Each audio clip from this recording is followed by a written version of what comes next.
Assalamualaikum warahmatullahi wabarakatuh. Kembali lagi bersama gua, host paling kece tanpa pemanis buatan. Iya.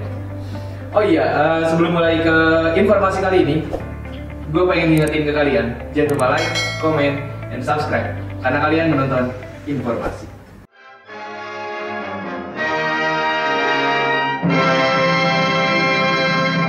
Tema kali ini gue ngambil dari Thomas Corley. Siapa itu Thomas Corley? Dia adalah seorang penulis.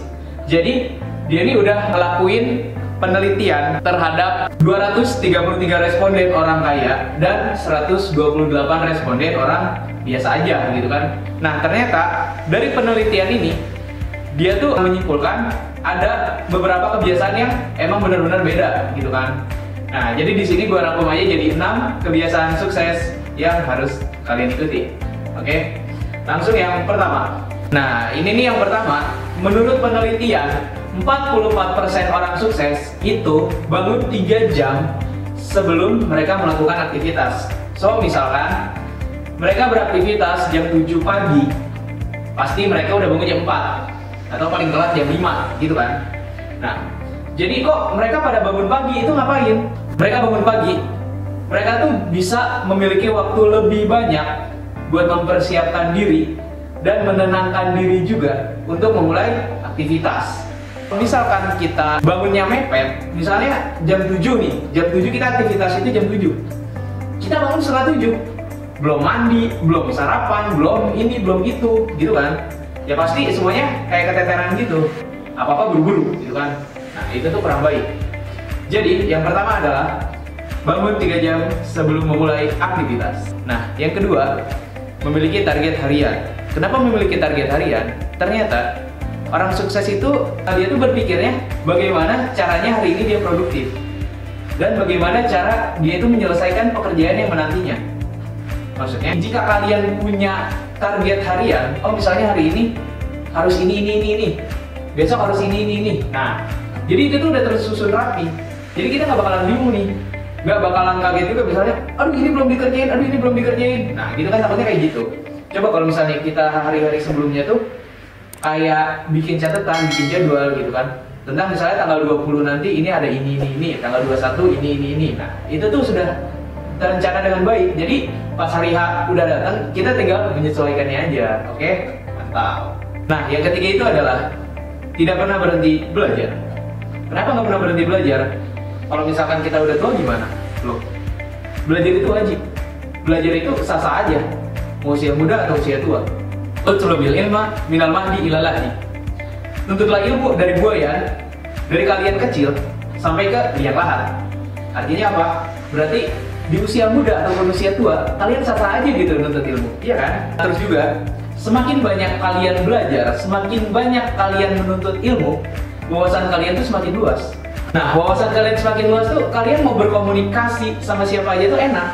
Mau ngobrolin tentang ini enak, mau ngobrolin tentang ini enak. Siapa tahu tentang ngobrol itu, kalian bisa dapat teman baru gitu kan.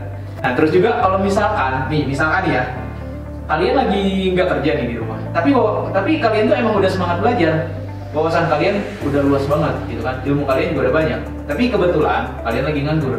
Nah, tiba-tiba ada teman kalian yang nawarin kerjaan, misalnya, Sa, nih ada kerjaan nih, jadi tentang ini, lu bisa nggak?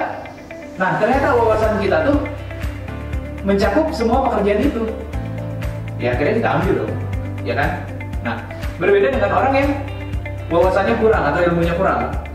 Kalau orang yang wawasan atau ilmunya kurang, itu tuh dia ditawarin pekerjaan nih misalnya, nih mau nggak pekerjaan ini tentangnya ini. Nah karena dia wawasan kurang dan ilmunya kurang, jadi dia tuh nggak memahami apa yang harus dia kerjakan itu. Ya otomatis nggak diterima dong. Apaan sih nih? Gue belum bisa nih ininya gitu kan. Jadi pasti kalian menolaknya gitu kan. Oke, kita lanjut yang keempat. Nah yang keempat adalah menambah jaringan pertemanan. Nah kalau menambah jaringan pertemanan ini bisa lewat mana aja sih sebenarnya. Entah kalian nongkrong, entah kalian silaturahim, ketemu gitu kan, mampir ke rumahnya, bro gini, nah, gitu kan. Nah ini tuh sebenarnya kayak dianggap sebelah mata gitu. Ngapain sih ngabisin waktu, padahal enggak. Itu tuh nggak ngabisin waktu, asal kalian memanfaatkan waktu dengan baik gitu. Dengan membangun relasi yang baik, maka tingkat kepercayaan orang terhadap kalian itu pasti nambah dong. Oke gini, misalkan ada teman kalian yang sukses. Nah ternyata teman kalian itu tuh dekat banget gitu sama kalian. Nah bisa jadi kalian diterima di kantor dia gitu kan, atau karena kepercayaannya udah bagus, mungkin kalian juga bisa ditempatin di posisi yang lebih tinggi gitu, iya kan? Nah itu contoh simpelnya. Oke, yang kelima ada gaya hidup sehat. Tuh, ini penting banget loh. Kalau kalian nggak sehat, ya sakit. Ya kan, kalau sakit kan masalahnya gimana ya? Sehat itu tuh bener-bener harus disyukuri. Disyukuri dengan cara apa? Dengan cara kita tuh tetap menjaga kesehatan kita. Nah, kesehatan itu penting. Kenapa? Karena di dalam tubuh yang sehat terdapat jiwa yang kuat. Iya. Yeah. Kalau misalkan kayak orang-orang sukses, jadi kalau misalnya kita sehat, pasti pikiran bakalan jernih terus, gitu kan? Pikiran bakal jernih, ya kita mau ngapa-ngapain aja enak, karena kita sehat, kita bisa, gitu kan? Kita mampu. Nah, orang sukses ini rata-rata dia tuh membagi jadwal. Biasanya dia olahraganya tuh kalau nggak sore, pagi, sebelum melakukan aktivitas atau sesudah melakukan aktivitas. Kalau nggak sempat pagi ya sore, tergantung waktu aja, ya kan? Tinggal diatur sendiri. Yang penting olahraganya, jangan sampai enggak. Terus pola makan juga penting. Pola makan tuh penting banget. Jangan sampai kelebihan porsi makannya, jangan sampai kekurangan. Kalau kekurangan gizi juga nggak baik, kelebihan gizi juga nggak baik.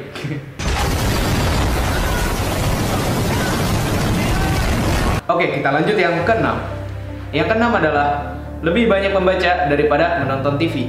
Ya, tapi gara-gara sekarang tuh sebenarnya bukan menonton TV sih, lebih tepatnya kayak menonton YouTube.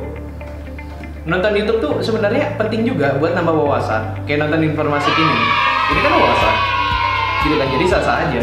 Tapi di sini lebih baik membaca. Kenapa? Karena kalau misalnya kita nih lagi nonton YouTube, kita lagi nonton misalnya informasi kayak gini. Ini kan kita lagi sharing informasi aja. Tiba-tiba itu kan banyak tuh kalau kita scroll beranda tuh, iya ada inilah, ada itulah gitu kan. Jadi fokus kita tuh terbelah gitu.